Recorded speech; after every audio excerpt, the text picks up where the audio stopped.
Madan Sundar. Just kind of asking for the sake of asking. Anyone remembers? What does it say about sharks? Yes? Different philosophies. Sharks. Okay. What else? Yes? Sharks are Mayapurs. Okay. What else?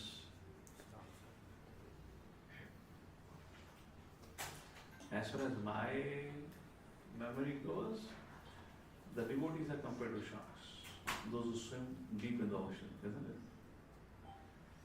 Those who are like fishes, they swim on the shallow water, they come on the surface.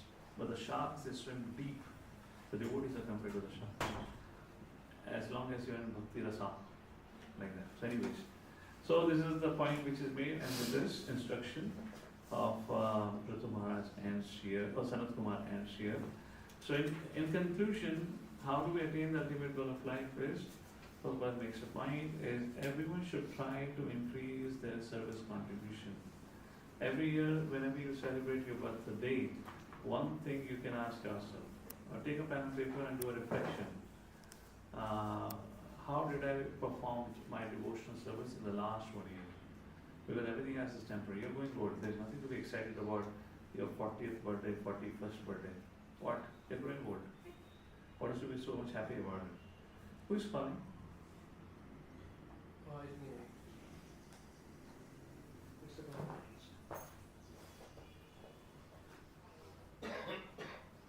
Yeah, so anyway, what is okay, let's continue now, text number 41 onwards.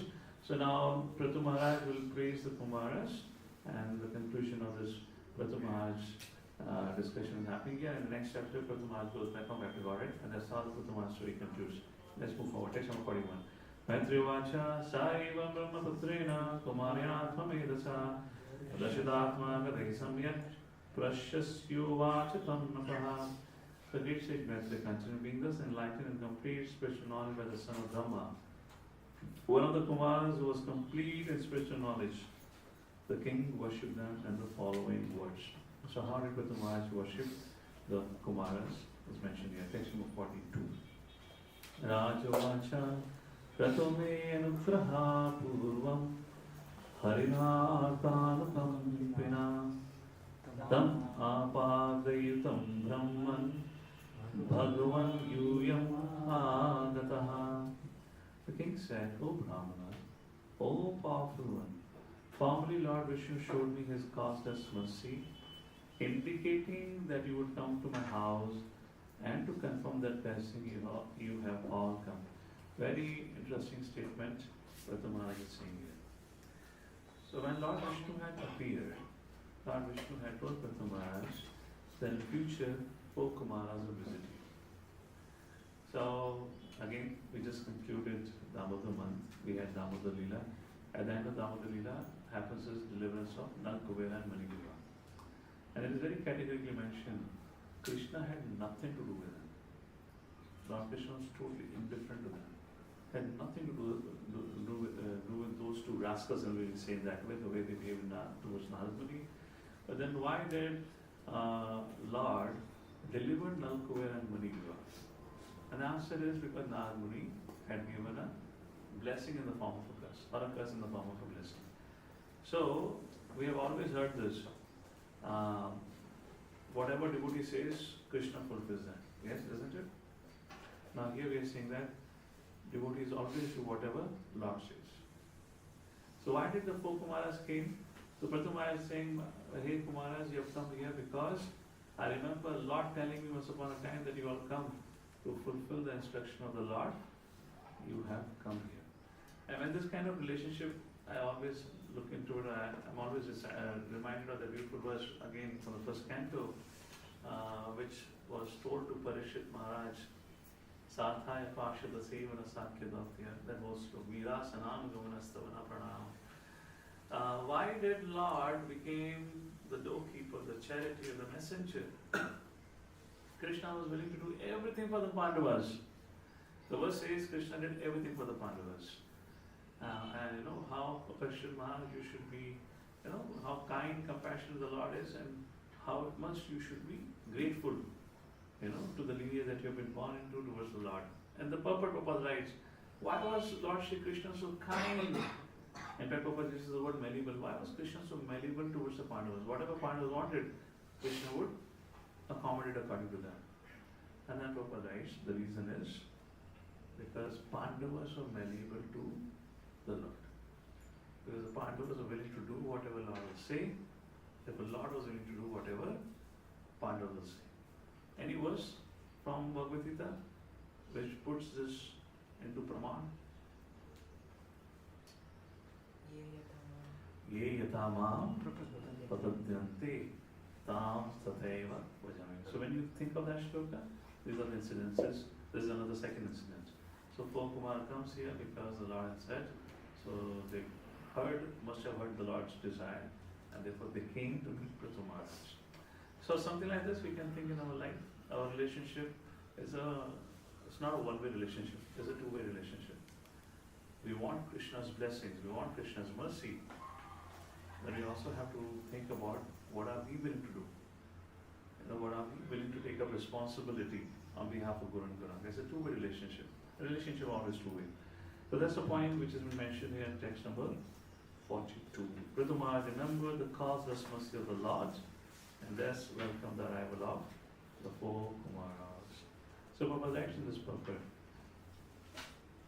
In other words, in the first paragraph of line, in other words, when the Lord makes a prediction, He fulfills the prediction through some of His devotees. Similarly, Lord Chaitanya Mahāprabhu predicted that that both His glorious names and Hare Krishna Mahamantra would be broadcast. Srila Bhakti Thakur Bhakti Siddhanta Saraswati desired, and we are following in their footsteps. Regarding His devotees, Lord says, Kante Pratijani Nam Bhakta Pranashati.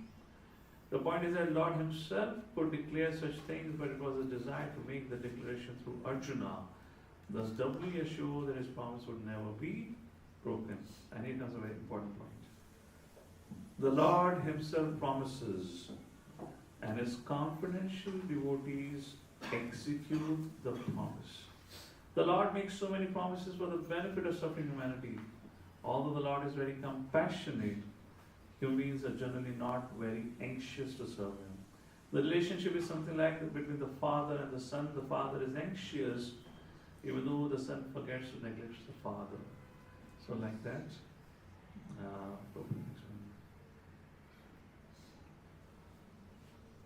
Okay, so text number 43. My dear Brahmana, you have carried out the order thoroughly because you are also as compassionate as the Lord. It is my duty therefore to offer you something.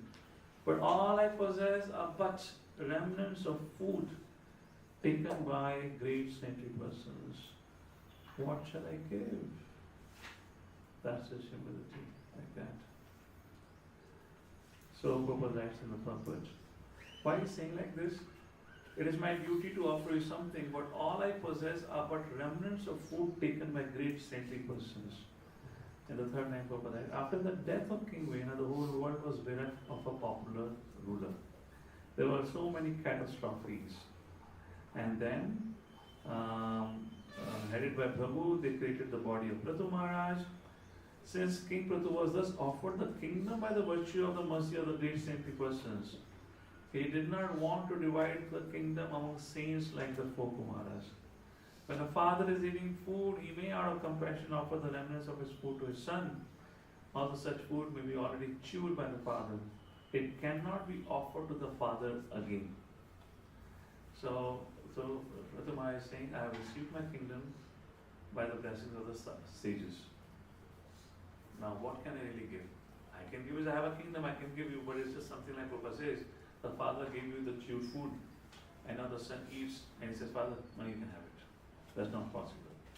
There's a very famous pastime. Prabhupada was in the flight, in a plane, and I believe Shruti Dhamma Prabhu or somebody was sitting next to him, or Hidananda Maharaj, somebody was sitting next to him. So the orange was offered to Prabhupada. Hidananda Maharaj? Oh, he was sitting. No, that's another pastime where he ate. Peels of oranges. Yeah. That's not the pastime. In this, so Prabhupada ate an orange, and then he gave an orange to this devotee. This devotee was traveling for the first time. You know what happens when, as a friend, let's say you have a patties or something, or pizza. You take a bite, The friend take a bite and then he gives you back, you take a bite, So Prabhupada took a bite and he gave it to him as a Mahaprasadam. He took a bite and gave it back to Prabhupada. So this is another one. So this devotee was saying, he said, I thought this is some kind of Indian custom. This is what love means. Prabhupada gave me. I didn't know what Mahaprasad means. I ate it back and I gave it to Prabhupada. So that's the point we mentioned here. Although such food may be already chewed by the father, it cannot be offered to the father. Again, maybe Prabhupada would have written this after that incident. Well, better I write in my book so nobody repeats it. Section 44. The king continued. Therefore, my dear Brahmanas, my life, wife, children, home, furniture, household paraphernalia, my kingdoms, land, and especially my treasury are all offered unto you. Everything is yours. Prabhupada talks about treasury like this here. Srila Swami writes in this regard. At the end, Prabhupada quotes Srila Swami's commentary. In this regard, Srila Swami has explained that this offering is just like a servant's offering of food to his master. The food already belongs to the master, for the master has purchased it. But the servant, by preparing food, makes it acceptable to the master and thus offers it to him. In this way, everything belonging to Pṛthu Maharāja is offered to the Kumaras. Anyone like to explain? Very beautiful point is mentioned. So Pṛthu Maharāja is saying, everything that belongs to me is yours. My home, my treasury, everything is yours. I give it to you. And Srila Swami Maharaj, Prabhupada quotes his commentaries, is to prepare, and for that one I get my remuneration. To say that now I offer the building to you, it doesn't make sense. To say that I offer the results of my action, it doesn't make sense. But it doesn't belong to you. You're supposed to carry out your duty. For what purpose We cannot See, when you will become a teacher, the same student will say the same thing for you.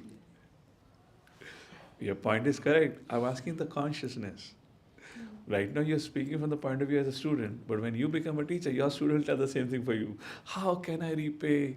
And you should ideally feel yourself, tum kache aam ho jo bhi ho, unripe, whatever you're a thing for yourself. That is true. Again, why it has been put like this?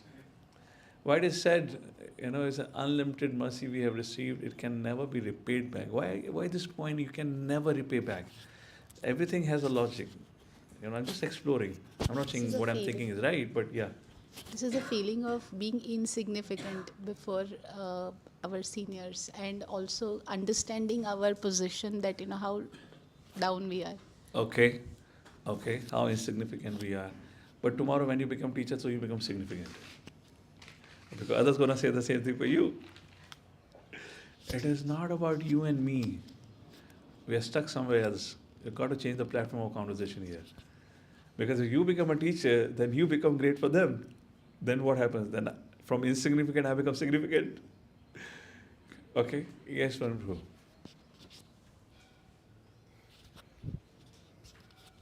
So if we start thinking that we can repay them, there is a sense of pride that comes in, and we can... Which is true. Yeah. Okay. What else? Give me the mic in the meantime. Yes, Madam Medhavni. So when we understand how an insignificant person like me would be equipped to become a teacher, then we realize the glory of our Guru. Because of our Guru, somebody like me who's so insignificant and so much full of anarthas has become a teacher. Then that increases our devotion and love for our Guru. Okay. How much great our Guru is. Okay, something what you were also saying the same thing. Okay, Anand Prabhu. Thank you, Mother. This kind of mercy can only be awarded. We are not qualified or... Okay, all good. What if, I'm also thinking out loud as I'm discussing, what if I say this is an indirect way to glorify, Krishna, glorify the spiritual knowledge and glorify the destination which we have received. What you have received, the gift that you have received is incomparable in the material world. Anything, we give gifts to each other. Whatever gift and blessing you can get in the material world is incomparable to the spiritual gift that you have got. It is a comparison of the spiritual gift versus what gift you can receive in the material life. So here you can do something, लेन देन का हमेशा चलता है ना. That's how the system is. So you can always do. But when it comes to spiritual gift, there is nothing that you can give back. There is no repayment possible. So in other words, I see this as a glorification, and that actually, when we, for example, now imagine if I genuinely say like this, not the copycat thing. If I genuinely feel, and if I say what I have received from my Guru Maharaj, I want all of you to think out loud and say if you're thinking like this, and see if you feel like this. What I have received from my spiritual master, let's say what I have received from Srila Prabhupada, I can never repay back. What am I glorifying here? I'm glorifying Krishna. I'm appreciating. I now have a right estimation of Krishna consciousness. How great Krishna consciousness is, and how futile my material life is, how I was wasting my life in this world. And that consciousness shows how our faith have developed. We got nothing to do. Somebody who can say genuinely like this, means he's completely fixed or firmly fixed in Sambandha Gyan. Krishna is his goal. He understands that's the highest, that's the supreme, that's the most important thing. Nothing matters. That, our Nadmani says, Taseva hetu, payateta kovidu, na labhyate yad, pari adam. That shloka, he said the goal of life should be, from the highest to the lowest planet, the goal of life should be to find that thing which cannot be found within this world. And what is one thing which cannot be found in this world? That is Krishna consciousness, or Lord, or Prema, the spiritual world. So I am seeing in that way. Is that kind of making sense? If somebody is genuinely able to say that, which means he's done with material life. You give him any amount of material gift, accolade, you make him a viral star on the social media, he's not going to get affected by it. He says this is insignificant. Why? The most significant thing I have received. And the heart is full of gratitude for that. So I feel when Sambandha Gyan becomes stronger, this is what would be the conscious, and this is just my thought process here. Prabhupada writes in the second paragraph, very interesting. Knowledge of Krishna is such a great gift that it is impossible to repay the benefactor. Again, knowledge of Krishna. That is a great thing. Therefore, Pṛthu Mahārāja requested the Kumaras to be satisfied by their own benevolent activities in delivering souls from the clutches of Maya. The king saw that there was no other way to satisfy them for their exalted activities. Now look at the second part of it. When somebody says, what can I give you? What can I really serve you? Somebody who is already firmly fixed on transcendence. I, on a mundane platform, what service can I render for that person? What can I cook for him? What can I gift him? Mercedes-Benz, Maybach, whatever. Somebody who is already situated in transcendence, he got nothing to matter. So there is no question of I can ever do any repayment. The king saw that there was no other way to satisfy. So what he said, you be happy with your benevolent activities. Because what will make them happy is when they see others becoming Krishna conscious. So in other words, the word Vinodapatram can be divided into two words. Veena Udapatram can be understood as one word. Vinodapatram, which means joker. A joker's activities simply arouse laughter.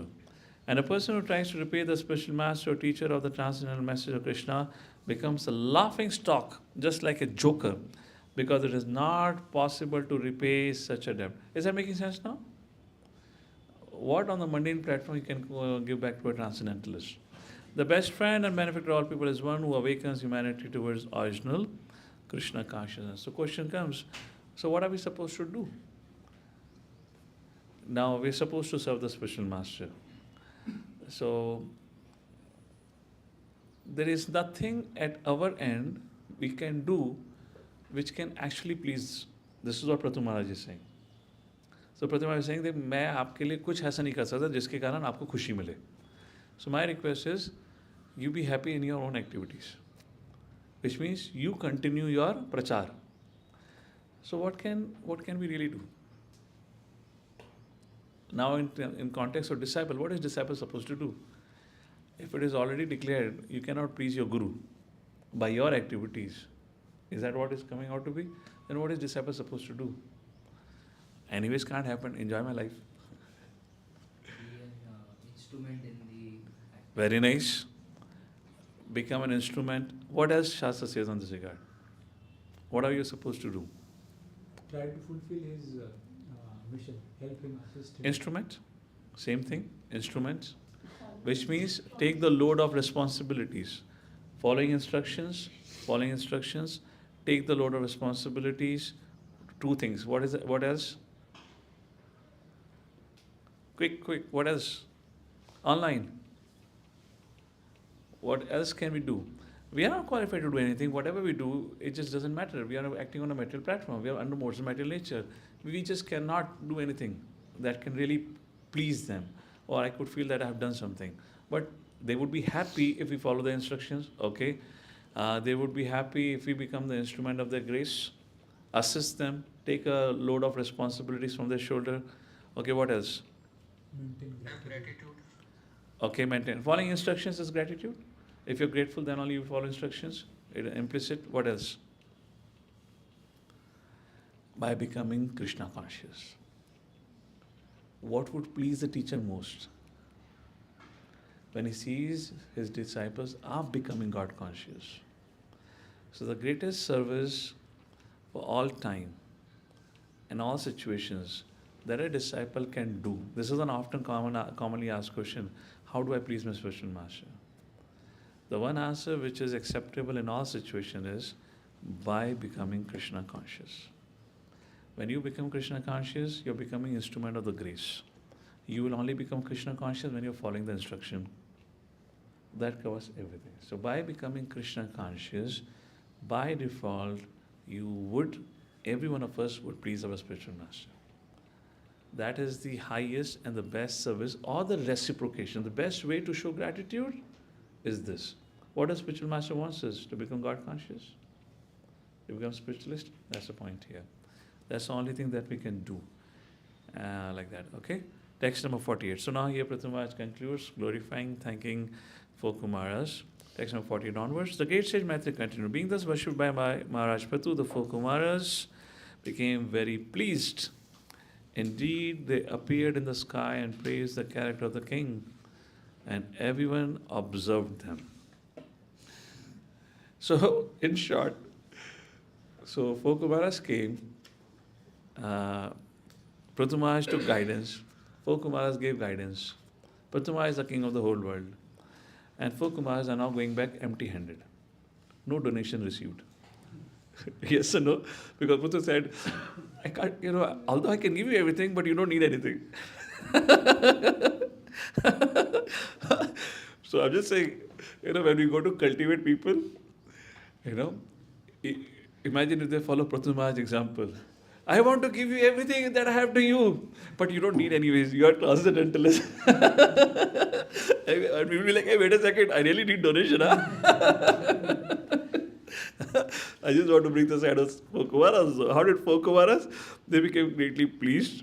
Indeed, they appeared in the sky and praised the character. Not that one of the Kumaras saying, Arey, Hari bol, temple bandna hai, donation to bol thoda.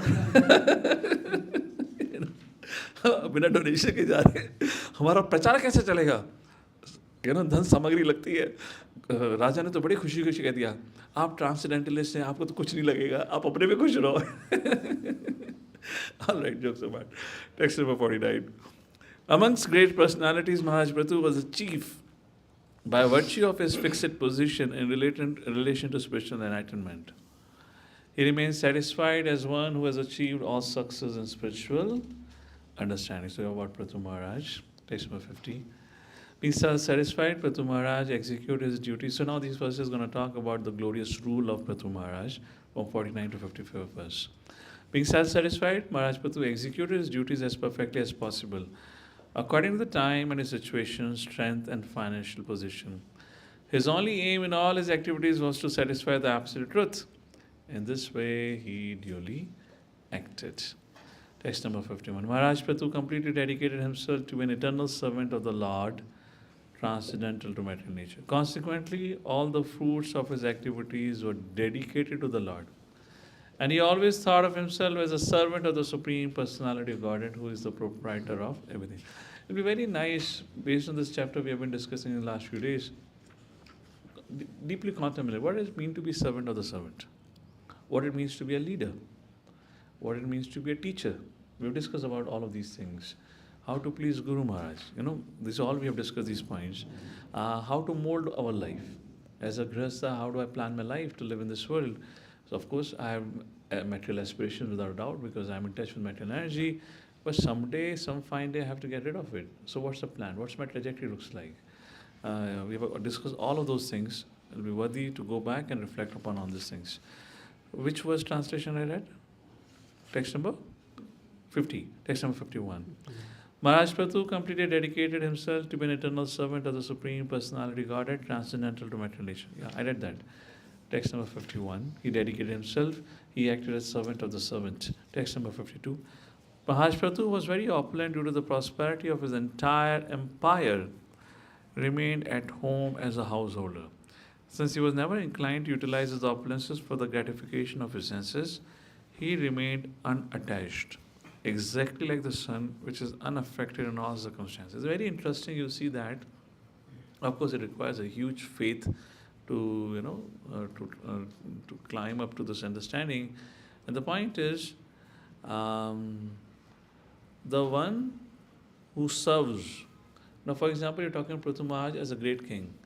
One of the quality of a great king means charitable disposition, which means abundance. Despite that, they are very opulent.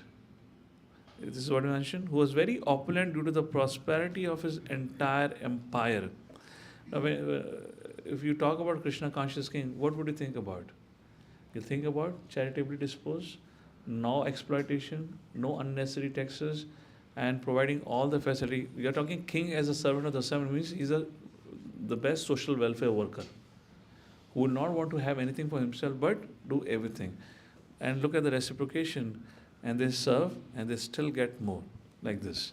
He remained unattached, which is unaffected in all circumstances. So the point is, when we begin to engage in service, Krishna reciprocates. Krishna creates facilities. We're never short of fulfilling our needs. Text number 53. Being situated in the liberated position of devotional service, Pṛthu Maharaj not only performed all fruitive activities, but also begot 5 sons by his wife Archi. Indeed, all his sons were begotten according to his own desire. So he lived his Grihastha life also. He performed his devotional life, he fulfilled his material aspirations, he got sons. That is the material aspiration. The kingdom should continue. So he performed his fruitive activities also, like that. Text number 4, Prabhupada talks about samskaras and all that, how to begot a child. Text number 54. After begetting 5 sons named Vijitashva, Dhumrakesh, Hariyaksha, Dravina, Vraka, Pṛthu Maharaj continued to rule the planet. He accepted all the qualities of the deities who govern all other planets. So, in each and every planet, there is a predominating deity, purport. It is understood from Bhagavad Gita that in the sun, there is a predominating deity named Vivaswan. For the moon, also predominating deities. Similarly, there are predominating deities for all other planets. And are descendants from the predominating deities of the sun and moon. Surya Vamsha and Chandra Vamsha. So, Prabhupada is saying, and all the planets where there is life, everywhere there is life, everywhere there is a Vamsha going on from Surya Vamsha and Chandra Vamsha, like this. On this planet, there are the 2 Kshatriya dynasties. One comes from the sun, other comes from moon. They are known as Surya Vamsha and Chandra Vamsha. When monarchy existed on this planet, chief member was one of the members of the Surya dynasty. And the subordinate king belongs to Chandra Vamsha.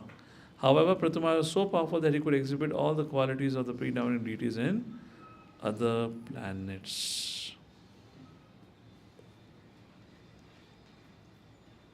Prabhupada, that interesting point in the next paragraph. In the modern age, people from Earth have tried to go to the moon, but they have not been able to find anyone there. What to speak of meeting the moon's predominating deity? भाई चंद्र पर जाते तो चंद्रमा के राजा से तो मिलते, कोई मिल के नहीं आया. The Vedic literature, however, repeatedly informs us that the moon is full of highly elevated inhabitants who are counted amongst the Devtas. We are therefore always in doubt about what kind of moon adventure the modern scientists of this planet Earth have undertaken. I believe I made this point before. I was once speaking to Prabhupada's disciple in Columbus who was with Prabhupada during this 67-68 time. So I asked him, I said, Prabhuji, what was the situation? 68 moon landing? 69. I said, what was the situation that when moon landing had happened? He was there with Prabhupada. He said there was such a, first of all, there was a huge competition with USSR. So there was a lot of fear factor of nuclear kind of a fight taking place. And second, there was this inherent competition, who would reach the moon first and who would explore. And there were a lot of theories going around. He said that landing of the NASA would relayed live across all the TVs. He said even Prabhupada saw that. Prabhupada was there, disciples, we all were there, we all saw that. And we saw how the NASA's lunar mission landing on the moon and the astronauts coming out, we all saw that. And Prabhupada said, no, this is fake. Prabhupada repeatedly said this is fake. And he said, even I was disturbed. We saw with our own eyes. And plus, they were still very young, 2-3 years. And, it's not easy to give up your upadhi, born in America, and you have a 70-year-old man telling you what you're seeing is false. And it's a moment of great pride in one's nation. Plus, it's a big victory over USSR, who is a hardcore enemy or competitor. You might have seen, in those 70s and 80s, there were so many movies were made which showed that Russia as a... I remember growing up watching that Sylvester Stallone movie, boxing wali. Kaun si thi wo? Rocky. That was my favorite movies. And everything was, in that Russian, boxer used to be enemy like that kind of a thing. So then I asked him, I said, what happened? And then I asked him, I said, Prabhu, so he told me, and because of that, because Prabhupada repeatedly said, this is false, this is fake, this is false, it is not possible, they have not gone to moon, they have gone to Rahu. Because Rahu can be like this, but not the moon. And he said, many left. So I said, Prabhu, in 1990 or 91, a documentary was released, which proved that moon landing was false. I said, Prabhu, what was your reaction when you saw that documentary? He said, I was like, thank God, main nahi gaya tha. And then he was saying, imagine all those who left, and then they would have seen that documentary in 1991 when jab bhi release hui thi, how much they would have regretted. They were close associates of Prabhupada. Prabhupada's personal servant left of all. He left. He said, no, what Swamiji is saying cannot be possible. So it's an interesting thing. Anyways, I was just reminded of that side point. We are therefore always in doubt about what kind of moon adventure the modern scientists of this planet Earth have undertaken. So we don't know where did ISRO landed. ISRO landed is lunar mission, na? Must be Rahu only, because what they call as moon is not a moon, because everyone is aiming for it. Anyways, text number 55.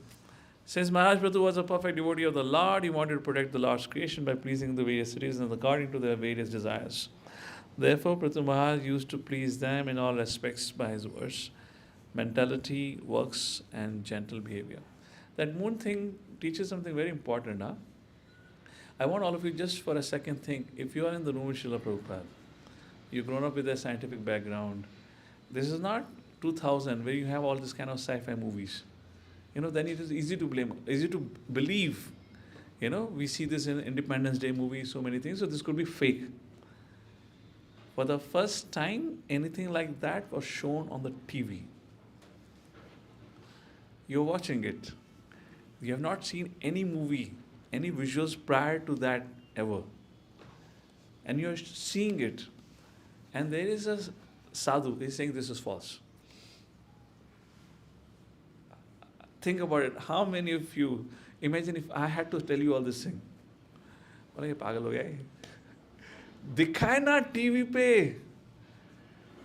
I mean, those who stayed, we should think about how much faith they would have had Prabhupada, which is entirely opposite culture.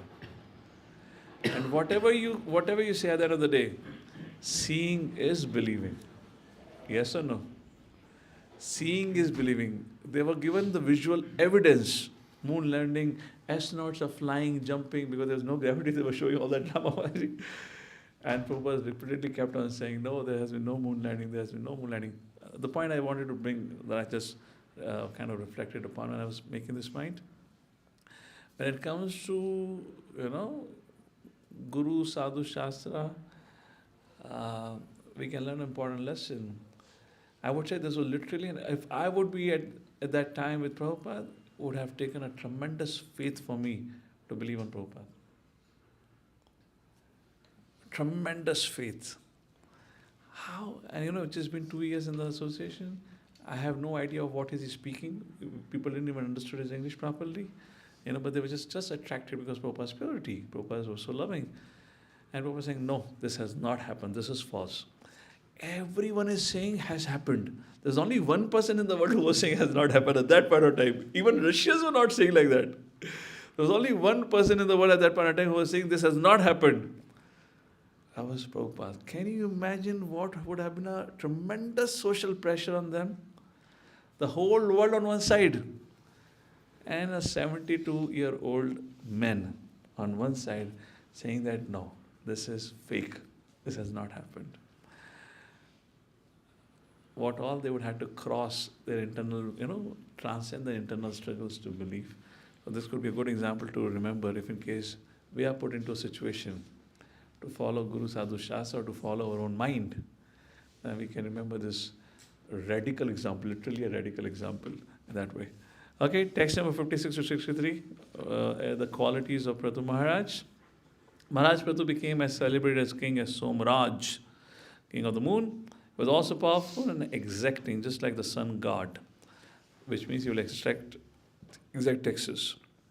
Mahārāja Pṛthu was so strong, next verse, and powerful that no one could disobey his orders, any more than one could conquer the fire itself. He was so strong that he was compared to Indra, the king of heaven, whose power is insuperable. On the other hand, Mahārāja Pṛthu was also as tolerant as earth, and in fulfilling various desires of human society, he was like heaven itself. Just as rainfall satisfies everyone's desires, Pṛthu Mahārāja used to satisfy everyone. He was like the sea in that no one could understand his depths. He was like Meru, the king of hills, in the fixity of his purpose. So mountains are compared, often example is given in for determination. 59. Mahārāja Pṛthu's intelligence, education were exactly like that of Yamaraj. His opulence was comparable to the Himalayan mountains, where all valuable jewels and metals are stocked. He possessed great riches like Kuvera, the treasure of the heavenly planets, and no one could reveal his secrets, for they were like the demigods, Varunas. In his bodily strength and strength of his senses, Pṛthu Mahārāja was as strong as the wind, which can go anywhere and everywhere. As far as his intolerance was concerned, he was just like the all-powerful Rudra. In other words, when he would get angry, he would be like Rudra. In his bodily beauty, he was just like Cupid. In his thoughtfulness, he was like a lion. In his affection, he was like a Swayambhuva Manu. And his ability to control, he was like Lord Brahma. Interesting, huh? In his thoughtfulness, he was like a lion. We'll have to ask some, what do you call as, what do we call it in English? Zoologists they call, maybe whatever it is. Zuto Shadai hai wahan par, so we can fairly believe they would be the word. It will be worthy to ask, because it is said like this, there must be something about. One thing that I can think of, there was a lion, yeah. So when I was there in the safari in Nairobi, so lion was standing and 3 lionesses were standing there, and we were behind, and they were looking in that direction down the hill. And we were there for a good 45 minutes, and they were just standing like this. So I asked our guide, I said, what are they doing? He said, they're preparing for an attack. Preparing for an attack? He said, yes. So I said, for how long they'll stand? He said, they can stand like this for hours together. They so meticulously plan. And they're standing at the height, so they're looking down the hill. So they're looking at the prey. And he said, they can stand like this for hours together. I mean, what I heard, in this context of thoughtfulness, I'm just trying to bring. He said they plan for a long time before they attack their prey. It's not that they just see the prey and attack. They do a whole lot of planning. I remember telling you, I said, yeah, we can learn something about strategic planning from them. They literally stood like this, line banake, 1, 2, 3, and the cub was right next to them, 4. And all of them were looking, and hum piche khade matlab hi nahi unko. And they were all looking down the hill like that. Text number 62. In his personal behavior, Pṛthu Mahārāja exhibited all good qualities. In spiritual knowledge, he was exactly like Brihaspati. In self-control, he was like the supreme personality, Godhead. As far as devotion service is concerned, he was a great follower of devotees who were attached to cow protection and the rendering of all service to the spiritual master and the brahmanas. He was perfect in his shyness and his gentle behavior, and when he engaged in some philanthropic activity, he worked as if he were working for his own personal self. Wow, wonderful. Text number 63. Throughout the whole universe, in the higher, lower, middle planetary system, Pṛthu Mahārāja's reputation was loudly declared. All deities, saintly persons heard his glories, which were as sweet as the glories of Lord Ramachandra. Prabhupada writes, at the same time, his glories were heard all over the universe, and they were as pleasing as Lord Ramachandra's glories. Lord Ramachandra's kingdom is still existing, and recently there was a political party in India named the Ram Rajya Party, which wanted to establish a kingdom resembling the kingdom of Ram. Unfortunately, modern politicians want the kingdom of Ram without Ram himself. Although they have banished the idea of God consciousness, they still expect to establish the kingdom of Ram. Such a proposal is rejected by devotees. Pṛthu Mahārāja's reputation was heard by saintly persons because he exactly represented Lord Ramachandra, the ideal king. Thus ends the Bhaktivedanta purport of the 4th canto, 22nd chapter of the Srimad Bhagavatam, entitled Pṛthu Mahārāja's meeting with the 4 Kumaras. This was the longest discussion we had in this Bhagavad Life program for this. Chapter 23, we'll catch up when we meet next time. And then we're going to go to, very next. Then we're going to go to Lord Shiva. Prachetas, the last section. Couple of chapters. How many is that? 29 chapters, if I'm correct? 29, 31.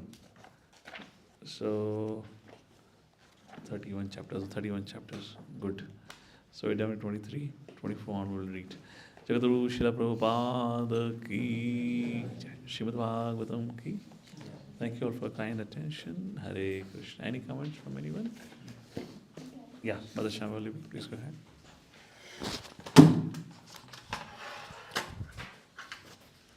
Prabhuji, sometimes we see that while assisting Guru Maharaj, some devotees, they don't develop their Krishna consciousness to the level. They do not, and sometimes they fall off as well. Sometimes we see that. So in that scenario, how can we say that, how can we reconcile that what we were discussing right now about pleasing Guru Maharaj by developing Krishna consciousness, by assisting, by following instructions? How do we reconcile everything together? So if I get your question, so idea of reciprocating to, sadhus, gurus is, it will be discussed to become an instrument of their grace. First point, that's the point you said, I believe, right? Second thing was, to become the instrument of the grace, to follow the instructions, you said. And the third thing which I mentioned was, all of this sums up when a disciple becomes Krishna conscious, what is most pleasing? Because then all of this thing is naturally happening there. So now you're asking a question, while an individual trying to practice spiritual life, he may get distracted and he may leave Krishna consciousness. Actually, when they're assisting Maharaj in their, kind of various projects and things, they're so much engrossed in doing the other things when not, much into developing their own Krishna consciousness. So then it's more of passion, For example, if it is being directed under Guru's direction, Guru have done it, said it, you do it, then there's a certain level of protection also. Where somebody himself has become highly ambitious, highly passionate, this is for the pleasure of Guru Maharaj, this is for the pleasure of Guru Maharaj. वो political party की तरह नारे लगाते हो फिर रहे करके. But pleasure of Guru Maharaj is to become God conscious. You're compromising. There is, see, two things. One is somebody is working in close proximity with Maharaj or any leader. Yes, there are always chances of they getting distracted. Why? Because aparadha is a major factor. Because in any association with any sadhu, when you come in close proximity, you begin to see their human side. And it's always a big risk. It's a big risk. They may become casual, they may become jovial with you. And when they become casual, jovial, from our conditioned nature, we begin to take them as a friend. And we try to act casual, jovial because they acted casual, jovial, and then the aparadha begins to happen. How aparadha happens? They will ask us something to do. we will not follow. Because that's what friendship means, no? So then aparadha begins to happen. That is one thing, which happens in close proximity. Other thing is when you are on your own, working under the guidance of their associates.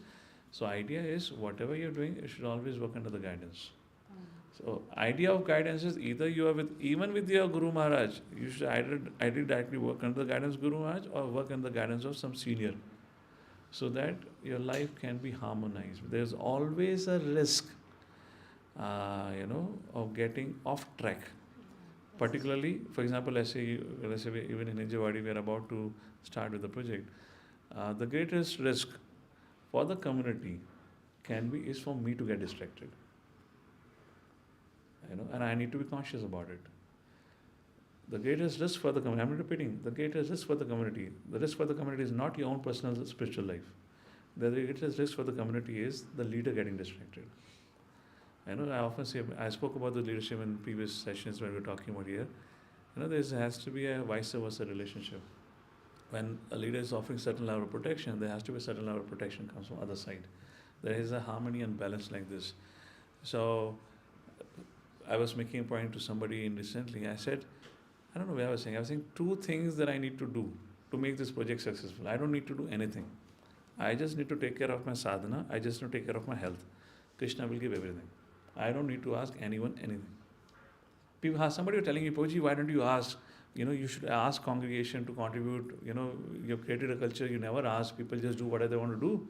But you have never told them in other places, they will ask devotees to contribute, itna contribute karo, ye karo, wo karo. So there was discussions have been going on lately, with different forums and different NGOs. So I was telling them, I said, Prabhu, I don't think so. I need to do any of those things. I need to do only 2 things. I need to take care of my spiritual life and I need to take care of my health. If I do these 2 things, I'm convinced Krishna will provide everything. He will inspire somebody to come forward and do it. Problem is, when you go off track now, there's a whole risk for the whole community. You take care of your spiritual life, you take care of your health, you are in a good situation, you are in a good position. Krishna will inspire somebody. They will come forward. And I can tell you, some of the council member knows. It has happened. We are aiming for 11 CR project. 7 CR have come. I have not said anything to anyone until now. Have I made any announcement for funds anywhere? Even when these devotees came with funds, I sat down with them. I said, first of all, you tell me your financial thing kaisi hai. You tell me what you have for your future. Because devotees have come up and given 50 lakh rupees. I said, from where are you going to take out 50 lakhs? What's your whole thing? I sat with them personally. So when I was having a recent discussion, because you asked this question, when I was having a recent discussion with our TMC and Radhisham Prabhu, so I said, Prabhu, I will not start this project unless I have a clarity of funds. Unless I fix up this missing 3 CR, we are shortfall of 3 CR approximately. So they were saying, you already raised 70%. Why are you worried? Ho jayega. I said, nahi, because the way I function is, if I put my head into something, unless that gets over, I cannot do anything else. I'm a one-pointed focus guy. I cannot do multitasking. I said, I need that. So they told me that time. He said, when you have not asked, if Krishna have already given you 70%, why do you doubt Krishna will not cover 30%? I said, yeah, that's the point. That's the reason I came back and announced the Bhumi Pujan. Yes, I had already postponed it for 26. Yes. Because I had to work out the funds. I was clear that I will only get involved in funds because I don't want to keep talking about funds. So I can do what I'm supposed to do. What I'm fit to do it. Otherwise, can you imagine all the pressures on my head? So when I had a discussion, they said, if Krishna have already arranged 70% of your project cost, without we getting involved into you, then why do you think Krishna will not arrange 30%? That's the reason I came back. I called the council. I said, hey, 7 तारीख को एक auspicious date है, भूमि पूजन करते हैं. बोले भूमि पूजन कोई भी, मैंने कहा करो भूमि पूजन. तो I called Purna. I said, DT dress का वो लो, 8 तारीख को function करेंगे. Because 7 is the working day. I said, everyone cannot come. So let's do a program on 8 because then there will be little devotees who feel Prabhu ji ने भूमि पूजन कर लिया, कैसे करा last minute बुलाया नहीं, ये सब करा के. So I said, okay, 7th को भूमि पूजन करते हैं. 8 को फिर मैंने somehow I got permission DTs को लेके जाने के लिए. बहुत पीछे बैकग्राउंड में बहुत फायर फाइटिंग हुई है ये सब करने कितने लोगों से बातचीत करके. तो ये शॉर्ट नोटिस पे ये सब प्लान होके हो गया करके.